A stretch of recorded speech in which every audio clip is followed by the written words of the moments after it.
বন্ধুরা, তোমরা হয়তো কয়েকদিন ফেসবুক ইউটিউবে অনেক দেখেছো যে সূর্যের তাপে ডিম ভাজা। তাই আমিও একটু ওইটা নিজে পরীক্ষা করে দেখাচ্ছি তোমাদের কীভাবে সেটা সম্ভব, কীভাবে হচ্ছে। 10 মিনিট তাওয়াটাকে রোদে রাখলাম। রোদের টেম্পারেচার প্রচণ্ড, রোদের চাপ প্রচণ্ড গরম। মোটামুটি 10 মিনিট হয়ে গেছে, তাই তেল দিয়ে দিলাম তাওয়াতে তেল দিলাম। তেলটা গরম হয়ে যাক, তারপরে 10 মিনিট পরে একটু গরম হোক, তারপরে ডিমটা দেবো। গরম রোদে ডিম ভাজতে পারছি না, গায়ে জল ঢেলে নিই একটু।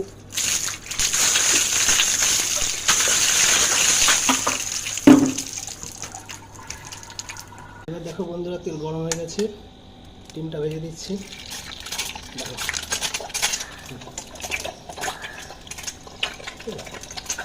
ডিম ভাজা হয়ে গেছে, দেখো